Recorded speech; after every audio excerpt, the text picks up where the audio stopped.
All right. Well, I think we're live. So good morning, good evening, good afternoon, wherever you may be in the world. Thank you for joining us today. Today we'll be talking about the five whys of a cyber range.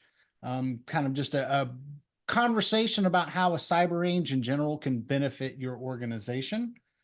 Just go through a quick agenda for the day. Just introduction. That's this.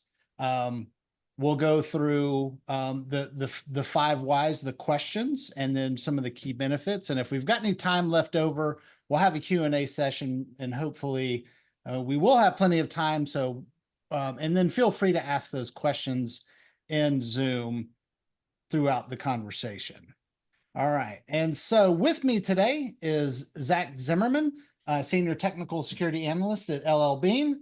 Myself, I'm at Cyberbit. And then Phil Schneider, one of our technical trainers. In fact, he's our team lead here at Cyberbit with a lot of experience, both as a trainer at Cyberbit as well as extensive experience in um, uh, SOC and SIM consulting. And from there, I'm just going to let everybody else introduce themselves a little bit more. Zach, if you want to go first, just to tell us a little bit about yourself. Yeah, sure. I've been working at LL Bean for about 9 years. I've held many hats, and currently I'm responsible for managing the cybersecurity incident response team here at LL Bean, and we are a big fan of Cyberbit. Great to hear it. Phil, how Mhm. about yourself? And I've been at Cyberbit for going on 4 years, I believe. And my specialty is pre and post sales from the technical side, and the basically jack of all trades when it comes to it all. I love it. I love it. And I'm Matt, field CTO here at Cyberbit, mostly working with our customers and seeing where cyber range solutions can help. So with that, let's just kind of jump into the topic and a little bit of a background about, the five whys method.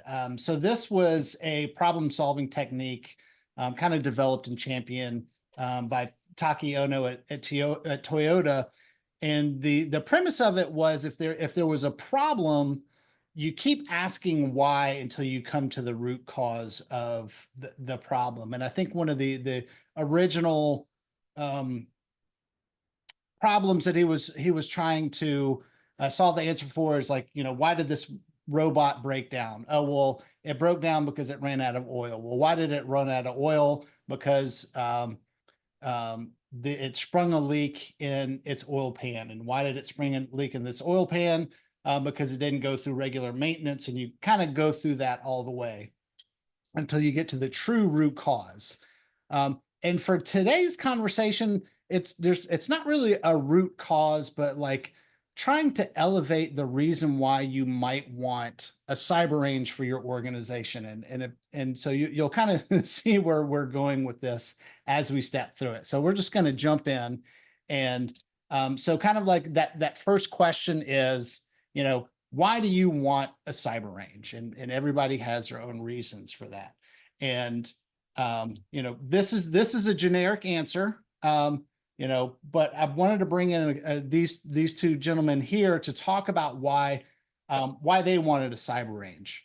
And so, Zach, I'm gonna let you answer that first question, and you just leave it up. And why did you want a cyber range for your organization?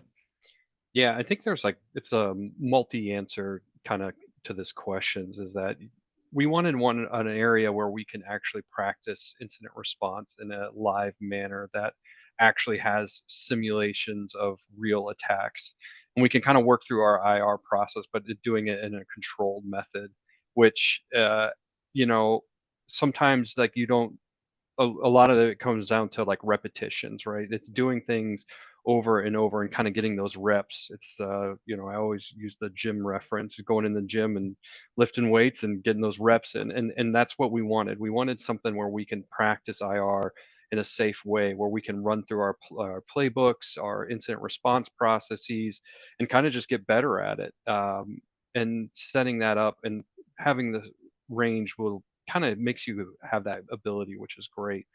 And so we just a lot of times it's just kind of going into that method of having this environment, being able to just have the ability to practice. And then also working on things that we might not deal with on a regular basis. So that's the one of the advantages of we liked about Cyberbit is that you can build things like, so maybe you don't do much IR in like Linux, for instance, and you can kind of have a training environment that has the ability to be able to work in that and understand that and kind of get more experience. So that's one of the big reasons is it's getting the team together, it's getting in a controlled area and just being able to have that capability.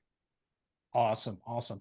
And Phil, any insights from your past life or your current life on why other organizations you see with that desire to have access to a cyber range?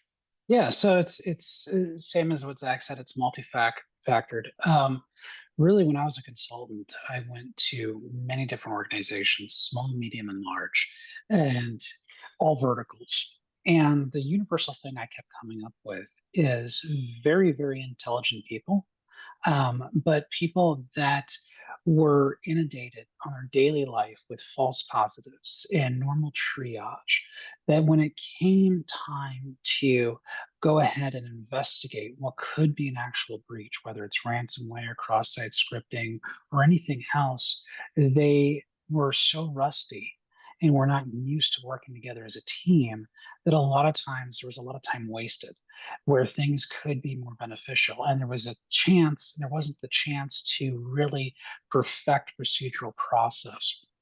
And so the idea that there's a safe place to come together and actually go through a ransomware attack, improve your procedures in a real situation that's simulated really makes a difference. It's something that I was asked for a lot when I was a consultant is how do I actually practice? And the practice was that question came from both the technical side and the soft skills side. And I think that's really where ranges as a whole come into play is that safe place to get everybody on the same technical page, whether it's soft skills procedurally or actually the investigation of the logs. Awesome. Thank you for that. So now we've kind of talked about why someone would want a range and kind of seems like, hey, it makes your teams better. Now, here's the next question is, okay, well, why do you want your team to get better? Why do you want to improve your team's ability to respond to threats? I know it sounds like a rhetorical question, but there's some real insights to be gathered from there. So Zach, I'll throw that back to you. Why do you want your team to be better?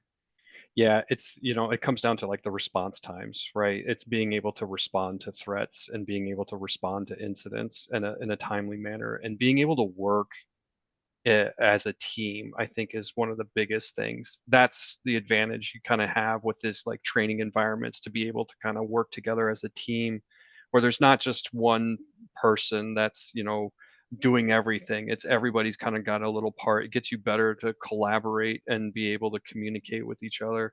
That's the big advantage we see a lot, and we've seen improvements significantly by having that safe place to be able to do this type of stuff and to get the communications. When you're dealing with an incident, there's just so much going on, and it's really trying to figure out how to like assign roles, responsibilities, and just having that practice environment to be able to do this. You can really ramp up your team's ability to respond. Because once again, you might not deal with these on a regular basis. So having this and being able to go through these processes in a controlled area is just it helps your team respond to incidents much quicker. Awesome. Thank you for that. Mhm. Phil, anything you want to add in there? Absolutely. I agree with everything that Zach said. And to add to that, a lot of the employees, they want to improve. And so giving them a place where they can upskill themselves, they can take the power of learning into their own hands and you, the company, allowing them to doing that and giving them the time, it makes a huge difference, not only in the mean time to respond and detect, but it also improves the teamwork, team cohesiveness, as well as it improves morale. A team that is learning effectively and growing effectively while doing their normal day-to-day jobs is a team that has higher morale because the confidence is boosted. They're not so worried about being on call. Let's face it, most security teams, they're doing on call. When you're doing something at 2 o'clock in the morning, when you roll out of bed and you step on a Lego, your brain's not really functioning.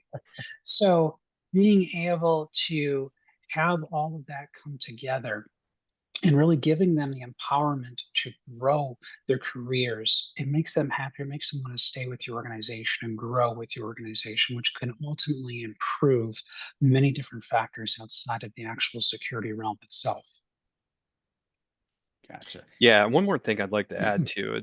It's so spot on. It's getting them to work together in a fun way too. You're right. Like I think that's a lot of the times when it comes to like incident response, there's always like the incident commander and lead, and there's like there can be some kind of like intimidation. Well, I can't find things. We really try to eliminate that and make this more of a learning and fun, and we're all growing together as a team, which is just yeah, it just makes it that much more enjoyable and gets them to kind of like you said grow in their careers, and it's great.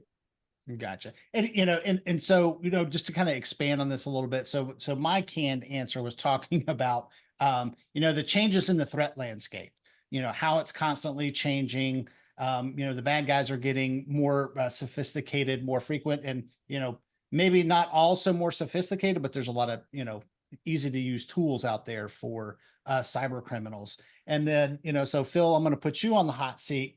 How do you see a cyber range training ground help, battle those ever changing threats? Absolutely. So, I mean, you're right. The threat landscape is changing daily. I mean, the bad guys will always have more money and time than us good guys, and they have no legality to deal with. So, that's a huge thing. Really, what it comes down to is it allows you to really focus on your core areas. So, for example, while there may be a lot of cross-site scripting attacks out there, maybe your organization doesn't host anything. Maybe you don't host websites. Maybe you outsource all of that.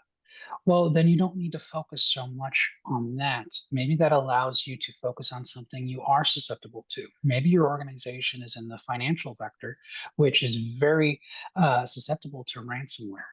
So maybe it allows your organization to focus on what is actually key to your environment. Now, if your environment also uses MITRE ATT&CK, if you guys follow the MITRE ATT&CK framework or the NICE framework, that could also be beneficial too, because with the range, depending on the range, you could align what your team is learning based off of those threat models. Okay. And then how about you, Zach? Any, well, I guess, do you have access to, threat models or threat intelligence feeds or any type of feeds that, that you take advantage of to help guide any training or just, guide your stance in general? Yeah, and I think yeah, we do, and it's a lot of it is around, so once we're in the retail business and retail organization, so a lot of it is based around retail focused, and that's one of the things that we like about Cyberbit, where I can actually look up specific things to your point, the APTs, etc., where we can kind of build and design things. One of the other ones too, from specifically around the training, is that there's specific modules within there. So not necessarily like a live fire event, but maybe there's specific trainings around different methods. You can use that, and we do that a lot within our tool within Cyberbit. Is we'll assign certain things because a lot of times too there's technologies and things that we might not deal with on a regular basis, and if there's like a specific threat actor that's doing something on a specific technology or whatever, we can kind of guide and move our training into that aspect, which is super helpful. Yeah, and to add on to that, um, when you're dealing with a range, it doesn't have to be a one-for-one for your environment, which allows the freedom for the people going through the exercises to learn how to threat hunt with and without those awesome tools. Hmm. And threat intel so they can get back to the basics and kind of have a full fundamental approach to everything instead of just being focused on one actual aspect. And they kind of get that back to fundamentals approach. So 100% agree. Mhm. All right, awesome. So we've begun to learn, or then haven't learned, have that need to, improve our team, be able to use, intelligence or data to drive our training and drive our program. So kind of the next question is, um, you know, why do we need to be prepared to defend your systems against these new threat actors? Why do we need to do all this work? This is a lot of work. It's fun, but still a lot of work. And then, you know what, Phil, I'm gonna put you back on the hot seat. I'm gonna let you go first on this one. Sure. There's many different ways to answer this question. Most organizations fall under some sort of compliance, some sort of legality, some sort of governmental regulation. But it really goes beyond that. 20 years ago, security was something that if you had it, you had it. If you didn't, you didn't. To these days, you have to really be prepared because the reality is you could be breached at any time. And the reality is you could be breached and not know about it. Well, what's the best way to be prepared to be defensive, whether you are actively being breached or you could potentially be breached, is to be prepared. The best way to be prepared is the human element. The tools are great; they're wonderful. I love the tools, but if your IDS or if your mail server is not set up properly, if it's not up to date to the nth degree in every single possible scenario taken care of, they're still could get through. And so the best way to approach it is have the human being be prepared from a team standpoint, an individual standpoint, and really, really drive home the fact that there is no such thing as a dumb question, especially with how complex things are getting, especially with AI being involved. Being prepared is almost as important as their normal job. So the training aspect is at this point, I would say, in equal with doing their normal daily job. You have to allocate both time for both. Gotcha. And Zach, why do you need you and your team to be prepared to defend your systems? Yeah, a lot of it comes down to like, our customers and then brand integrity and things like that that, LL Bean really stands true to when it comes to, our business. And so, sensitive data, protecting sensitive data, things like that, they're going to be very important to being prepared when it comes to defending your systems. It's just it's very important that depending on what your corporation and what what they are seeing of value is, that's what you should be, your focus is on protecting that type of information. A lot of it lately has been data sensitive information because it's a very popular thing. And and you want to also, like the last question just said too, when it came to like threat actors, you got to be prepared for this. This is one of those things just in security in general, is that it's not a matter of if, it's when, and so you want to always be prepared. And this gives you that ability to kind of keep those reps. It's being, you know, instead of being reactive, you're almost being more proactive, and that's going to be a huge win. Awesome. Awesome. So, yeah, so some of those magic words there, like, brand reputation, protecting sensitive data, and even ensuring, the continuity of operations, making sure that everything is running properly. And so on that, let's just go up another level. Why are why is protecting sensitive data important to you? And why is continuity of business important? Why is, all of this work important for the organization? And Zach, I'll give that one to you. Yeah, like it said, it's a brand integrity, right? That's kind of where we lean mostly on. Is it's very important to us here at LL Bean, and so that's kind of like the, one of the primary drivers. I won't say it's the only one, but it is one of the primary ones. And with any of this stuff, what it all kind of trickles down, right? So it's you have like financial issues that might come arise and things like that, where it's just you want to make sure that for us, it's more of like around the brand reputation. Like it's that just kind of leads into a lot of the other things. So, protecting our customers and stuff like that. Phil, anything you want to add color So commentary to? yeah, absolutely. With protecting sensitive data, brand reputation, and all of that, it is absolutely imperative that even your tier one analyst understands what is sensitive, because they could be looking in their SIM, they could be looking at their IDS, they could be looking at logs, and it could be stuff that is beyond important from a sensitivity standpoint that people could be flagrantly going around the rules. So you want to make sure everybody that needs to know is absolutely aware of the sensitive data. As when you're investigating an incident, if the tier one analyst doesn't know that they're dealing with that, it can be very bad for the brand. Yeah. So preventing damage to reputation, the legal consequences that might arise, financial losses. These are all the reasons why we care about protecting sensitive data for this one, or even keeping the business operating. And then we'll jump up a whole nother level and we'll say, okay, why are financial, reputational, and legal consequences significant? I mean, we've started with a cyber range, but now all the way, we're talking about finance. We're talking about, compliance and legal and all that. I'll leave that one open. Who wants to jump on that one first? I'll jump on it. So, this is a sticky subject for a lot of organizations. Historically, there was a lot of organizations, they were less like, we'll pay the fine. And for a time, that was okay. But nowadays, chances of being in the news globally are very relevant. Chances of social media picking up on it, very easy.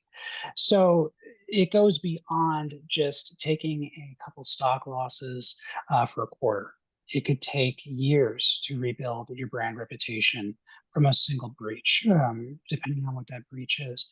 On top of that, the legal consequences, depending on the region, are becoming more significant. In the EU, they are really tracking down on it. So if your company is international, there can be significant reasons for that. So having everyone understand what is important, and having a top-down executive all the way down to the lowly analyst understand why it's important and not a blase thing, because it's very, very easy to get lost in the weeds of a daily false positive search and lose sight of why you're actually doing your job. Yeah, I would definitely agree to a lot of it's just, it's the reputation. Once again, I'm going to kind of lean on that, especially for LL Bean. It's a lot of it is around reputation and our customers. So that would be the more, that's the more thing that we would probably focus our attention to.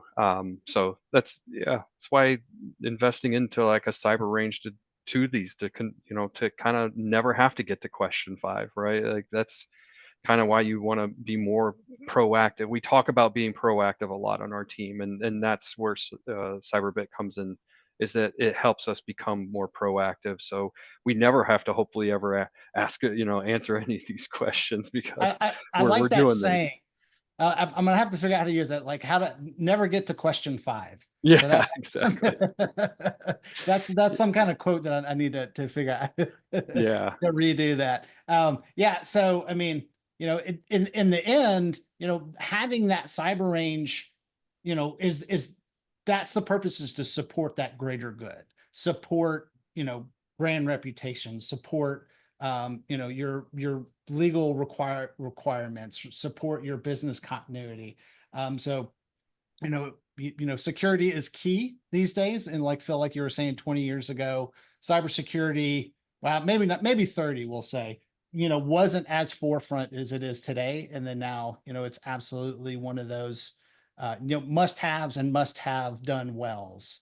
And then so what I want to do next is like just kind of go recap on some of the benefits, and I know that we had talked about it, you know, so that, preparing to defend the systems effectively.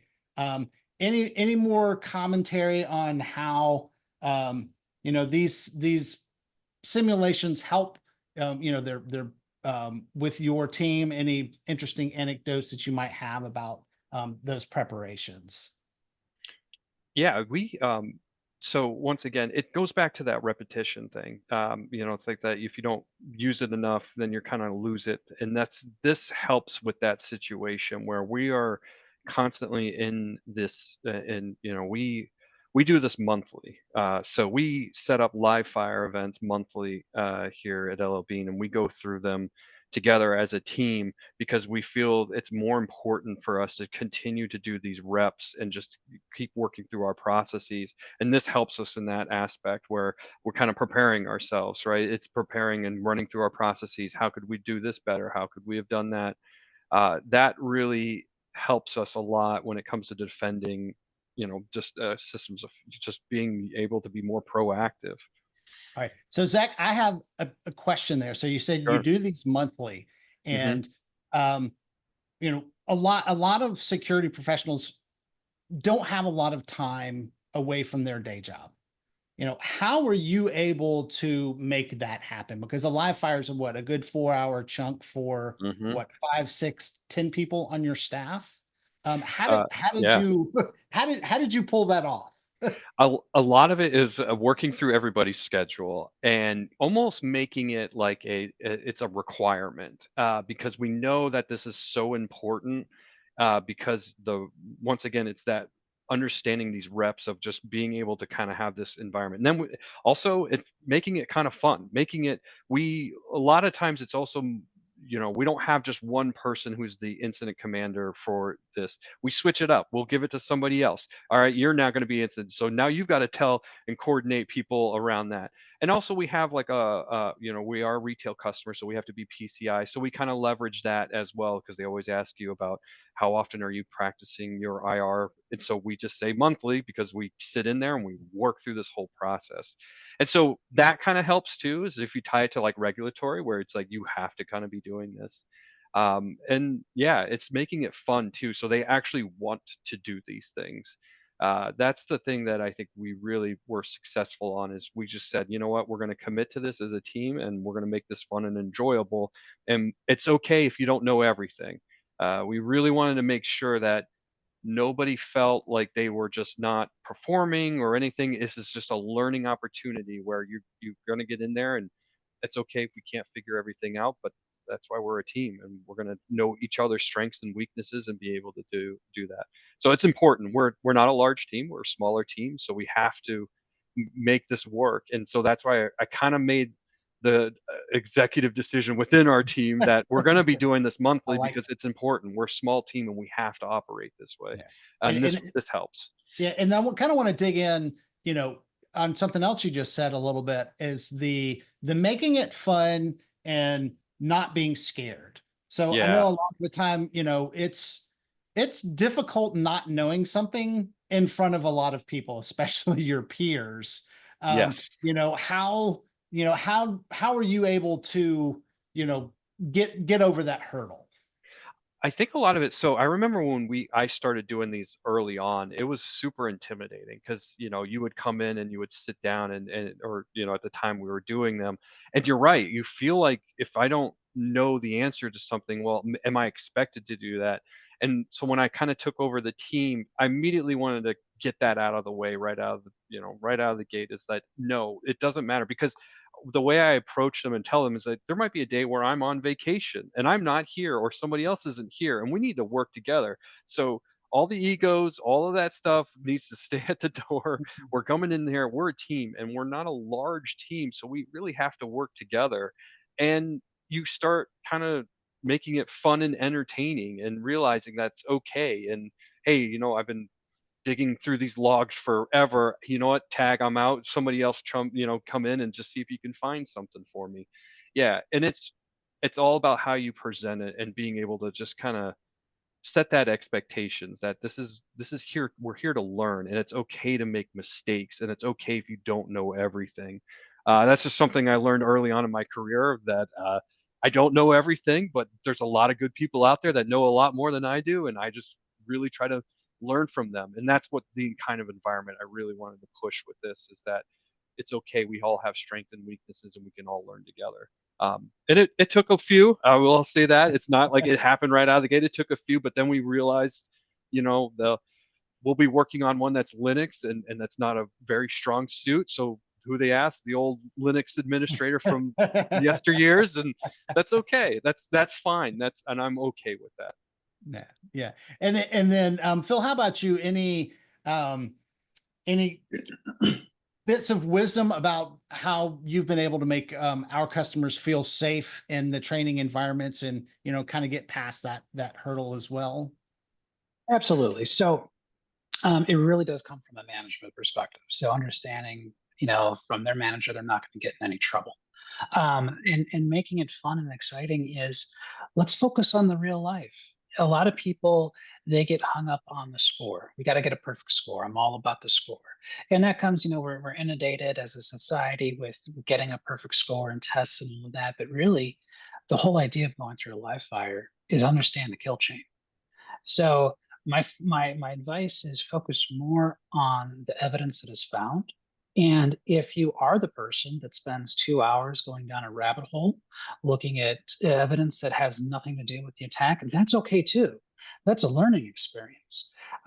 You're not going to learn how to be a security expert by only reading a book. You're not going to learn how to be a security expert by sitting and doing ticket triage all day. It takes years and years of experience. And the best way to get that years of experience is in a range, going through a team-based exercise where you can all share your knowledge. And if you are the person, and I've been this myself, going down the rabbit hole, how did I get to the rabbit hole? Well, I lost sight of note taking.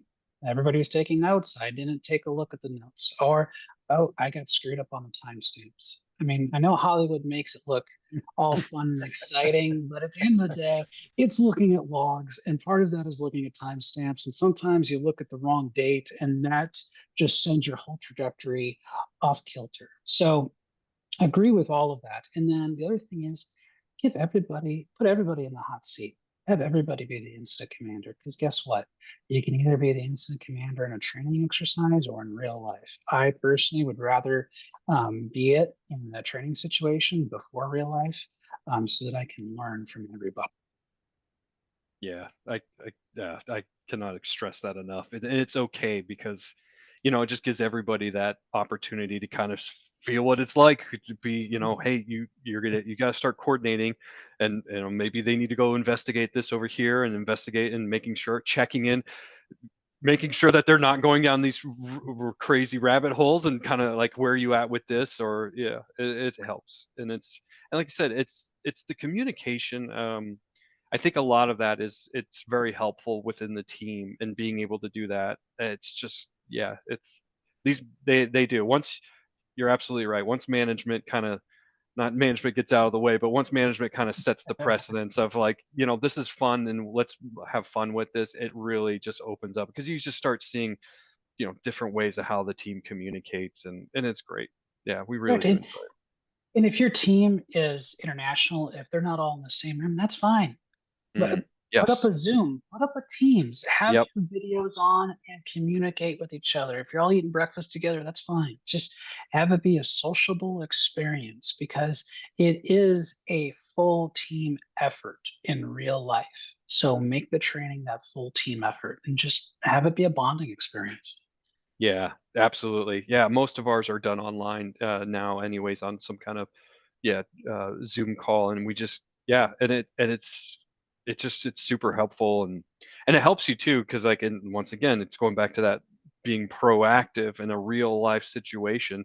It could be 2 in the morning, and you get that call, and you don't know, and half of your team, we're calling up everybody, and we're all on a Teams meeting or whatever, and communicating through. So yeah, absolutely. Zach, I could see this as a way for you to actually go on vacation and not have to worry about getting a call. You can say, well, I'm not the incident commander on call. That's this nice young lady over here because she's fully trained on it, and I'm off to the beach where Phil Absolutely. is. Yeah.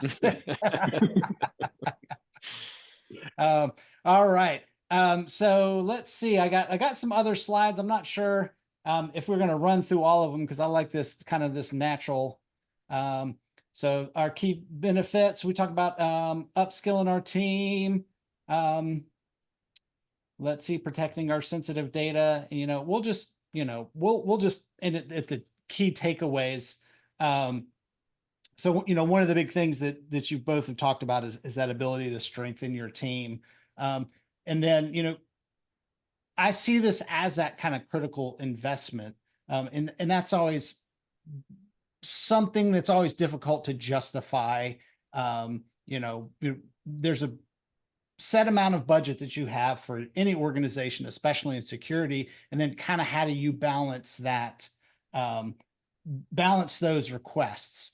And so Zach, how do you justify to your leadership that says, hey, I need this money to go and do this training, or I need to do this upskilling, or I need to do this, this preparedness. How do you go and you justify that? It's a lot of it is around regulatory, right? So like going back to the PCI requirements where you have to have some kind of training that kind of helps meet that requirement. So a lot of it is around that. And also the support we get from the leadership too around understanding how they see it in the news all the time, right? So they see articles, they might not be cybersecurity experts, but they see about something getting breached, over here. So it's on their mind and they know it. And so they ask a lot of the times, it's like, how well prepared, are we doing this like, what are we doing to kind of help with this? And so that is, I mean, I want to say it's been helpful to have those, but it's not been for like a lot of the other people. Yeah. But yeah, I mean, they know it. They know it's the world we live in, and these types of training things will help with that. And a lot of times too, what we get is we'll get our senior leaders involved in this. So when we go through like a live fire event, we'll go through it as a team, as the IR team, and we'll go through the processes and we'll work through all of things. When we're done with it, what we'll do is we'll sit with senior leadership and kind of tabletop it. So we can take this situation, this live fire event that we just worked through, and we tabletop it through with them and say, like, when would you like to get involved? So they could see this. They now see the importance of what you're doing within this training environment. We're kind of doing an IR process. And now it's like, when would we get you? When would we contact you? And we get other teams involved with this too. So it's not just the executive or the senior leaders, it's other teams and the infrastructure team, etc. So by getting everybody aware of what we're doing and how we're doing it in this environment or in Cyberbit, they kind of know like the importance of why this is. It's to keep us trained. It's to keep us moving forward. Yeah, and I really like that, moving to the wider organization, both up and out. I mean, I think Hmm. that's a fantastic idea because, an incident response is not, a technical response, it's a business response, and everybody, they've got to play their Yeah. hand as well. And then, Phil, how about you? Like thoughts on why, this preparedness is a critical investment for any organization? As Zach said earlier, it's not a matter of if, it's a matter of when. And so you can, and I really like Zach's statement of really involving wider teams in the organization as well as the executives. Get the exposure out there. And that's going to make it a lot easier to allocate true training time, whether it's 40 hours a year, 80 hours a year, whatever it is, to each person so that they can upskill. And because do it in your own time doesn't work, especially doing less is more. You got to allocate time during business hours for this, so it makes it easier. On top of that, if everybody's on the same page, that just because you have the college degree, just because you have the title, it's not good enough anymore. You have to have that full true preparedness, and the only way we're going to get that is by working together. So doing that full involvement of everybody is going to make it a lot easier. On top of that, it can really shed light on silos. And what is the best way to be prepared in an organization, especially from a technical standpoint? Knock down those silos. If the SOC and the NOC don't want to talk to each other, you got to break that down, get those teams involved, have them each understand why what they're doing is so important and why time is so important, so that when the SOC comes to the NOC and says, hey, we need to block this IP address, it's not a nuclear meltdown. It's an understanding of why. And maybe with that understanding comes the understanding of, well, if we shut this off, this is going to happen. And having all teams involved in that is going to come a full circle. So either make the investment up front and save yourselves a lot of hassle and publicity and brand reputation, or make the investment after the fact. Either way, the investment's there. It's just a matter of prioritization. And in this day and age, I understand everybody has to prioritize so many different things, but this really comes down to, if you want to protect the brand, this is the best way to go about Yeah. So when do you want to spend the money? Before the breach or after the breach? it. Exactly. Yep. Yeah. That's the answer. hmm I like Yeah, I think we get a lot of positive feedback by getting other teams involved. A lot of people ask us when we're doing these, they want to sit in, they want to watch how we operate, how we function, and we'll bounce things off of them. They might not have any, they're not really much involvement with things, but they just want their curiosity, and we're all for that too, because it helps if something happens in a larger scale, we know who to talk to, or who to, it might be the server team that joins us, or it's the network team, and so they kind of just see us how we operate and when we would ask questions and things like that. And they get excited for that, which is great. I mean, that's all you can ask for in these certain controlled environments, that they want to be a part of it and want to be involved. Yeah. So yeah, Yeah, breaking down those silos so that yeah, there's that cross communication, and it doesn't always have to be escalated up and then escalated back down. hmm That's a wonderful benefit. So as we're getting close to the 2:45 mark or Eastern, I'm going to push us over to the question. Oh no, that's too far. I'm not saying thank you yet. To our questions. And then if anybody in the audience has any questions that they would like to ask, now would be a good time. And then waiting on those, if those are going to come in, what I'm going to do is, Zach, how long would you, or how early would you put somebody in the incident commander hot seat in one of these simulations? Oh, right out of the gate, because it's a good learning. It doesn't even matter. Like, there's no training. It's because if you think about it, like in a real incident, I mean, it's once again, it could be at any time, at any moment, and anybody needs to kind of be prepared. And so, yeah, even if they're new on the team, we actually did that once. We actually had interns, and that was one of the interns. Is we made them incident commander just to go through it, and it was great. They got great learning experience, and we were obviously working together as a team, but there really shouldn't be any. It's everybody's going to learn, and you can really push. So if they want to get training, like there's modules and things within Cyberbit to kind of help them with that, and we leverage certain things to be able to do that. So, but yeah, it's you got to learn, and this is the best way to learn, because you don't want to be learning in a real live.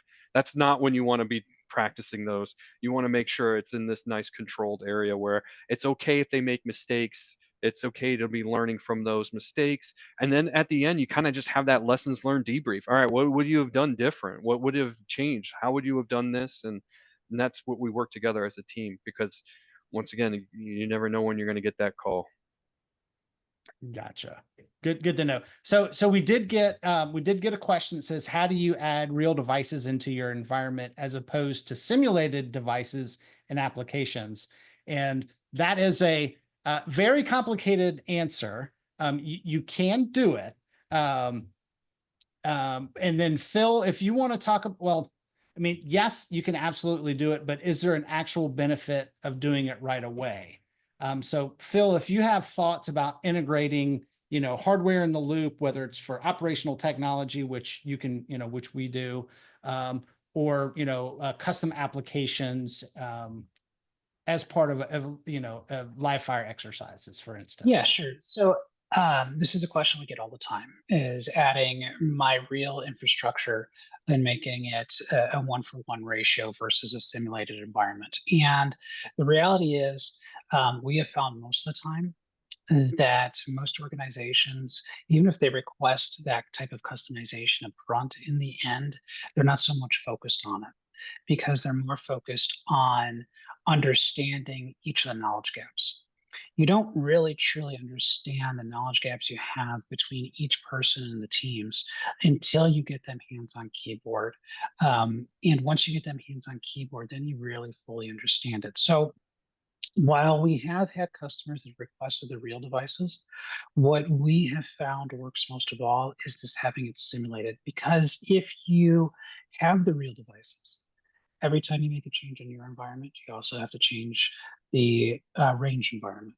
Every single upgrade you do, you have to do all of that. And that can turn into a financial barrier and a time barrier.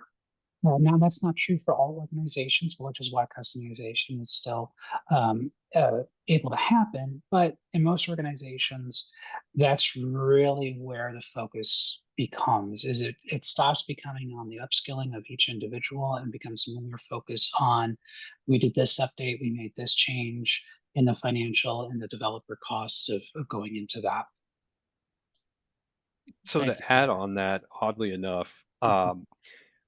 so yeah, the technology is not one for one in our environment, and that's okay. But what we do afterwards, as part of our lessons learned, is we go through how would this react in our environment? How would we react to this being installed over here, etc. So we kind of do a mini tabletop slash lessons learned on, okay, if this was actually going to happen in our environment with all of our security tools and way everything's set up, how would this look? How would this actually how would it react? So it's kind of part of the process that we do is to kind of add on to, like, oh, it might have been stopped here, it might have actually gotten through to here.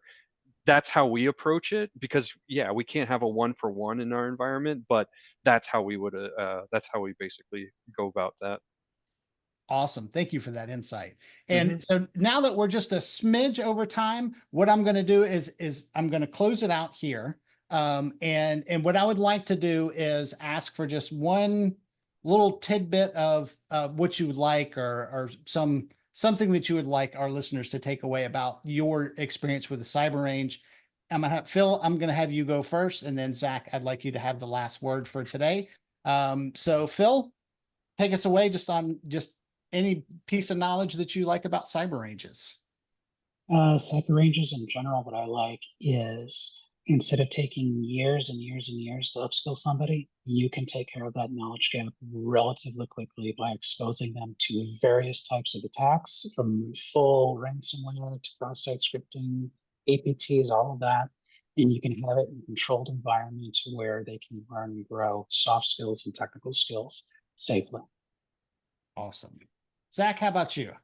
Yeah, it's that being more proactive. This helps with us being more proactive. It's like a gym. We're going in there, we're doing reps, and regardless of the skill set, we're able to just get everybody on the same page, whether they're new to cybersecurity, where they've been in for long periods of time. It's just a huge advantage, and I feel like we are getting other folks that are not in cybersecurity more aware of these things by involving them, and this allows us to do that. So it's been a huge proactive approach to our cybersecurity program. Awesome. Well, thank you both. Thank you so much for being here today and giving everybody your insights on cyber ranges. And I appreciate your time, and everybody have a wonderful rest of your day. Thank you.